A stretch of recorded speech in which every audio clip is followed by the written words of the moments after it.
Welcome back to the lecture students.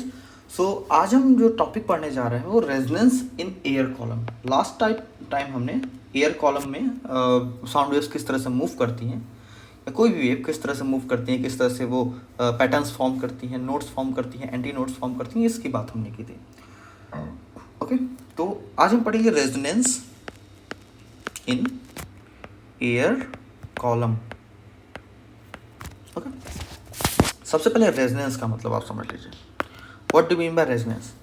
So let's say हमारे पास दो tuning focus हैं, तीन ट्यूनिंग फोक्स हैं। लेट्स से एक है 450 हर्ट्ज, एक है 550 हर्ट्ज, एक तीसरा भी है 450 हर्ट्ज। लेट्स से मैंने 550 हर्ट्ज को एक बार हिट किया, बहुत तेज़ी से हिट किया, तो मैं 450 हर्ट्ज और 450 हर्ट्ज दोनों 450 हर्ट्ज में कोई इफेक्ट नहीं दिखाऊंगा। पर अगर मैंने किसी एक 450 हर्ट्ज वाले को हिट कर दिया तो ये 550 हर्ट्ज में तो मुझे कोई इफेक्ट देखने को नहीं मिलेगा, लेकिन इस 450 हर्ट्ज में एक इफेक्ट, स्पेशल इफेक्ट देखने को मिलेगा। ये अपने आप ही वाइब्रेट करना स्टार्ट कर देगा। मतलब मैंने 450 हर्ट्ज को हिट किया और 450 हर्ट्ज अपने आप वाइब्रेट करना स्टार्ट कर दिया। This is the condition of resonance. तो ये रेजोनेंस, ओके, ये 550 में हमको क्यों नहीं दिखा? क्योंकि external frequency, let's say this is the external frequency 450 hertz and this is the internal frequency or met frequency or natural frequency of the object। तो ये 450 हर्ट्ज इसका नेचुरल फ्रीक्वेंसी है। तो जब ये एक्सटर्नल फ्रीक्वेंसी नेचुरल किसी object की natural frequency से मैच करता है तभी हमें सिर्फ रेजोनेंस देखने को मिलता है। ओके, वरना रेजोनेंस देखने को हमको नहीं मिलेगा। तो एक सिंपल डेफिनेशन में अगर लिखूं तो resonance is when frequency of external source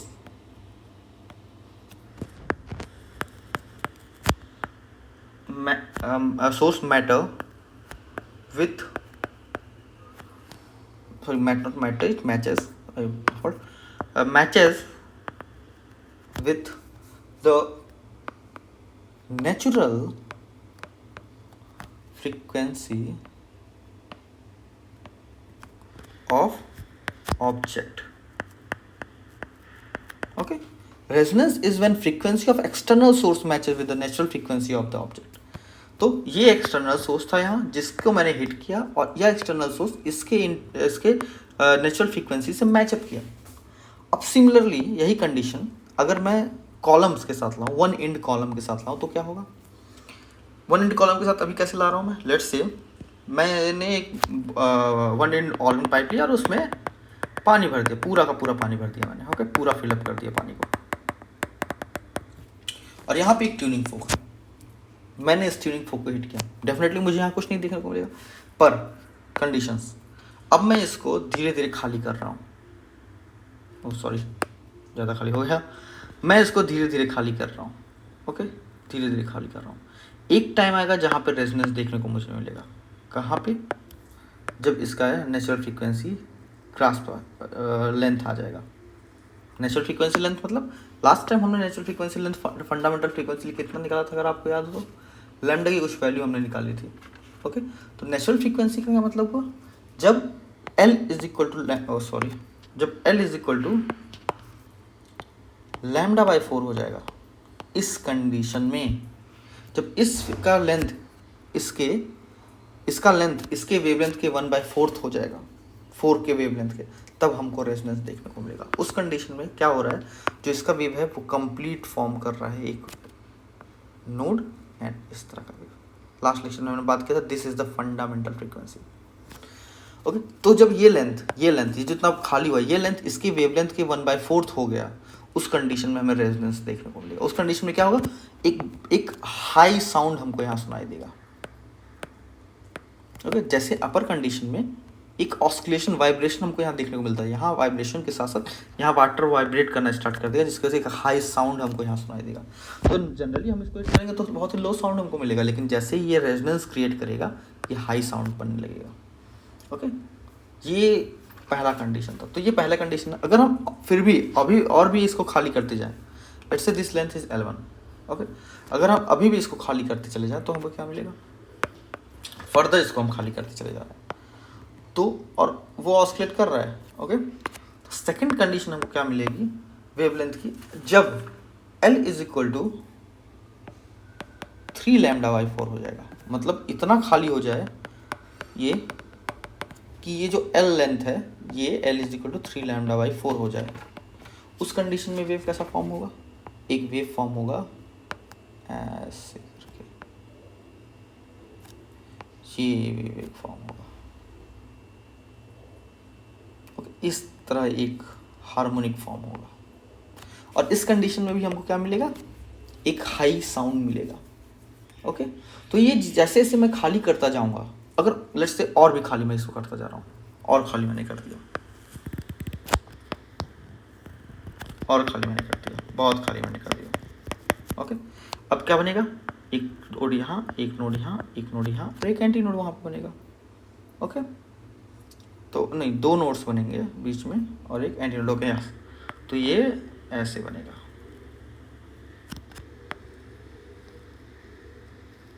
okay, ये ऐसे जी।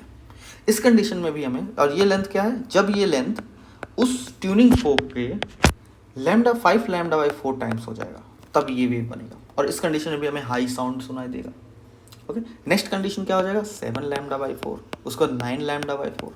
तो ये जो रेजोनेंस है वो हमको डिफरेंट डिफरेंट रेशियोज पे हमको सुनाई देगी। तो रेशियोज क्या होंगे, L1 जब L1 is to L2 is to L3 dot dot dot कर देता हूँ मैं, लेट्स, तो ये हो जाएगा 1:3:5:2 डॉट डॉट डॉट डॉट करके। तो ये वो लेंथ के रेशियोज हैं जिन पे हमको एयर कॉलम में रेजोनेंस देखने को मिलेगा। ओके, ये वो रेशियोज हैं जिन पे हमको एयर कॉलम में रेजोनेंस देखने को मिलेगा, इस बात को याद रखिएगा। तो दूसरा लेंथ जो होगा वो 3 टाइम्स होगा पहले लेंथ के, तीसरा लेंथ जो होगा वो 5 टाइम्स होगा पहले लेंथ के। सिमिलर कंडीशन है, कंडीशन में ज़्यादा डिफरेंस नहीं है। ओके, तो यह रेजोनेंस का कंडीशन है with a closed organ pipe. Okay, अच्छा, अब अगर हम, ये तो क्लोज्ड ऑर्गन पाइप की बात थी, अगर हम लोग ओपन ऑर्गन पाइप की बात करें तो ओपन ऑर्गन पाइप की कंडीशंस क्या क्या होती हैं। ओपन ऑर्गन पाइप सिंपली क्या होता है, एक पाइप है, ये ओपन है दोनों साइड से, simply this is open organ pipe. तो ओपन पॉइंट्स हमने क्या क्या बताया था, ओपन पॉइंट्स पे हर जगह पे क्या बनेंगे, एंटी नोड। ओपन पॉइंट्स पे हर जगह क्या बनेंगे, anti node. Okay, closed surface पे ही बनते हैं नोड। तो सबसे पहला जो फ्रीक्वेंसी हमें मिलेगा वो होगा फंडामेंटल फ्रीक्वेंसी। यहाँ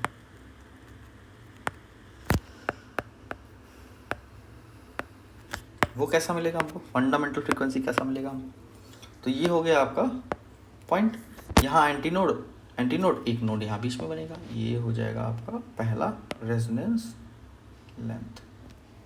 ओके, ये हो गया आपका पहला resonance length, this is node, this is anti node, this is anti node. Okay, अब ये लेंथ कितना है अगर आप ध्यान देते हो, नॉर्मल वेव कैसा होता है, नॉर्मल वेव इस तरह से होता है। अब आप कुछ इस तरह इतना लेके चलिए, सिर्फ इतना ही हमको यहाँ पे मिल रहा है, इतना पोर्शन। ओके, इतना ही पोर्शन हमको यहाँ पे मिल रहा है, तो ध्यान दीजिए कितना हो गया, 2 टाइम्स ऑफ लैम्डा बाई 4, या लैम्डा बाई 2 आप लिख सकते हो उसको। तो ये लेंथ कितना हो गया, L इज इक्वल टू हो गया lambda by 4, sorry lambda by 2, और लिख सकता हूँ मैं इसको 2 लैम्डा बाई 4, कुछ भी लिख सकते हैं आप इसको। तो लैम्डा हो गया 2L, मैं ऐसा क्यों लिख रहा हूँ आगे आपको समझ में आएगा। नाउ फ्रीक्वेंसी क्या हो जाएगा, फ्रीक्वेंसी होता है आपका वेलोसिटी बाय लैम्डा, ये हो जाएगा V बाय 2L। तो जो फंडामेंटल फ्रीक्वेंसी आई है ओपन ऑर्गन पाइप की कंडीशन में हो जाएगा V by 2L। Okay, okay, second क्या बनेगा, सेकेंड मतलब सेकेंड मीन्स या तो इसको मैं फर्स्ट हार्मोनिक्स बोलूँगा, सॉरी फर्स्ट ओवरटोन। हार्मोनिक्स की बात अभी हम करेंगे, हार्मोनिक कौन सा होगा उसकी बात अभी करेंगे, फर्स्ट ओवरटोन इसको बोलूँगा। सिमिलरली ओपन ऑर्गन पाइप, यहाँ पे एंटी नोड, यहाँ एंटी नोड, इस बार 2 नोड्स बीच में बन जाएंगे। ओके, 2 नोड्स बीच में बन जाएंगे, तो ये इस तरह से बनेगा, ये इस तरह से बनेगा, और फिर ये ओके, ये हो गया टोटल लेंथ आपका। तो अब ये कॉन्सेप्ट कितना आएगा, L is equal to 4 lambda by L हो गया, 4 lambda by L। Okay, sorry 4 lambda by 4, not 4 lambda by L, 4 lambda by 4। L is equal to lambda simply, और लैम्डा सिंपली आप लिख सकते हैं। ओके, तो इस कंडीशन में क्या होगा, एफ इज इक्वल टू कितना होता है, V by lambda is equal to V by L. This implies fundamental frequency का ये जो कॉन्सेप्ट होगा वो हो जाएगा 2 times of V by 2l, means F is equal to 2 times of fundamental frequency. Okay, 2 times of fundamental frequency. अब 2 times of fundamental frequency, तो ये हार्मोनिक्स कौन सा हो जाएगा, सेकेंड हार्मोनिक्स। ओके, इसके बाद भी हम आगे बढ़ सकते हैं, थर्ड हार्मोनिक्स की तरफ बढ़ सकते हैं। थर्ड हार्मोनिक्स कैसा होगा,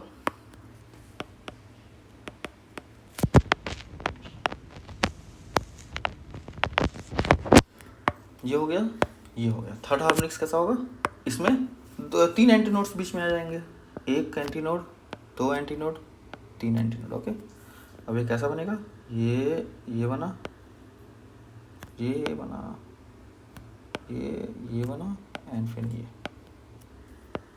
ओके, ये तो ये टोटल लेंथ कितना है, टोटल लेंथ है L।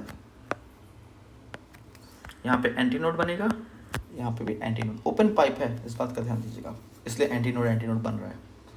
ओके, इसकी कंडीशन क्या होगी, ये टोटल लेंथ हो गई L। L लेंथ किसके इक्वल होगी, आप बताइए मुझे। ये लेंथ हो जाएगा L is equal to lambda by, और मैं इसको सिंपली बताता हूँ आपको पहले। ये देखिए, एक पूरी वेव यहाँ बन रही है, ये कुछ इस तरह है, एक पूरी वेव यहाँ बन रही है, फिर एक आधी वेव बन रही है, ये आधा यहाँ गया, आधा यहाँ गया। ओके, तो ये कितना हो गया, lambda plus lambda by 2 is equal to 3 lambda by 2। Okay okay, तो I think there is something wrong.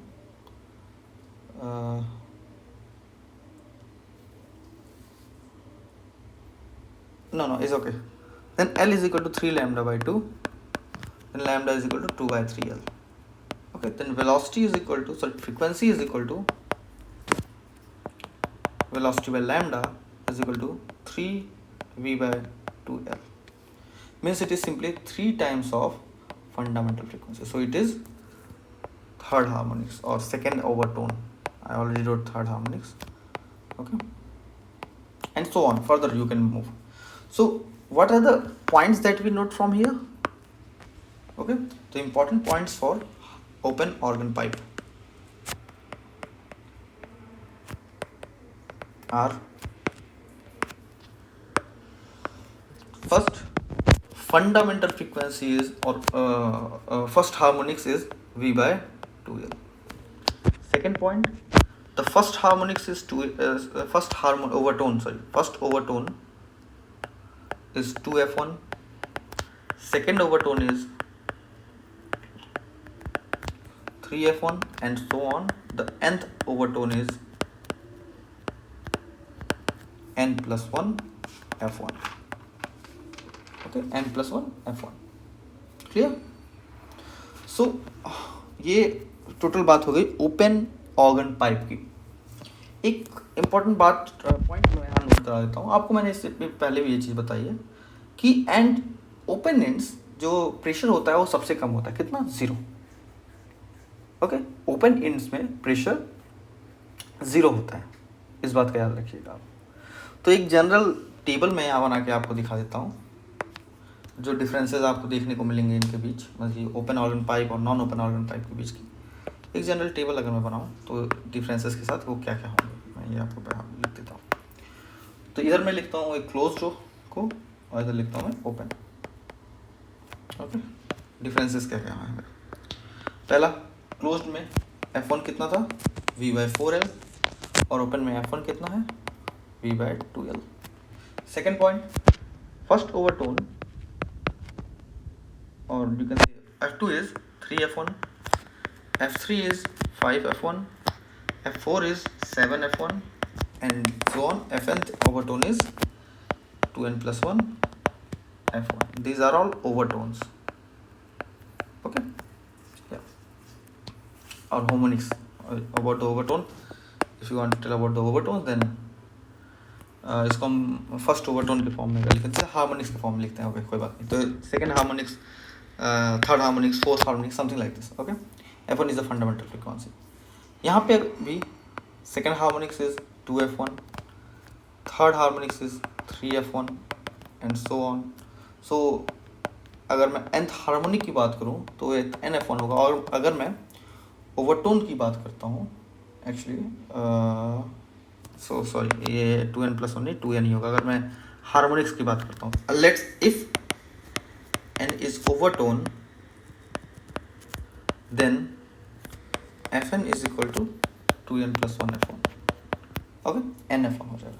लेकिन अगर मैं n इज ओवरटोन है, अगर मैं ओवरटोन की बात करता हूँ तो Fn कितना हो जाएगा, n+1 F1। तो यही बात का ध्यान रखना है कि आप हार्मोनिक्स की बात कर रहे हैं कि ओवरटोन्स की बात कर रहे हैं, ओके। आप जिस चीज़ की बात कर रहे हैं उसके हिसाब से आप कॉन्सेप्ट को क्लियर करेंगे, ओके। इस बात को आप अच्छे से याद रखिएगा, ओके। कुछ क्वेश्चन, सिंपल से क्वेश्चंस मैं आपको यहाँ पे देता हूँ। आप उन क्वेश्चंस के सॉल्यूशंस मुझे कमेंट सेक्शन में जरूर दें, ओके। पहला क्वेश्चन है आपका,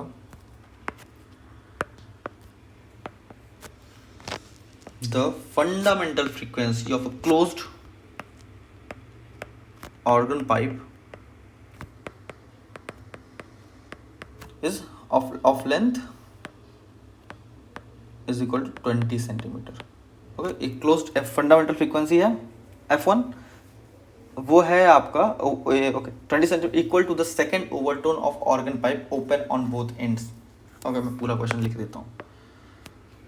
the fundamental F1 closed of a closed organ pipe of length 20 centimeter is equal to the second overtone of an organ pipe open on both ends, okay. The length of organ pipe open at both the ends h, okay. ये आपको बताना है। दूसरा question, the fundamental frequency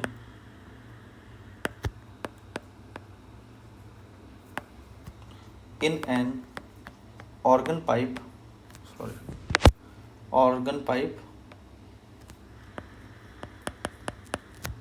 is equal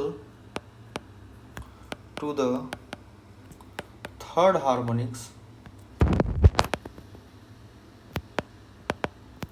of a closed organ pipe, okay. The length of the closed organ pipe is 20 centimeter. The length of open organ pipe is the length of open organ pipe is, okay। ये आपका दूसरा question हो गया। Same इसी तरह से आप questions को लगाते रहिए। और आज की वीडियो में इतने, नेक्स्ट वीडियो में हम लोग बीट्स की बात करेंगे, ओके। तो अगर आपको वीडियो पसंद आए तो लाइक करें, चैनल को सब्सक्राइब करें, और कोई डाउट हो कमेंट सेक्शन में जरूर डालें। इन क्वेश्चन का आंसर भी कमेंट सेक्शन में जरूर डालें। Thank you.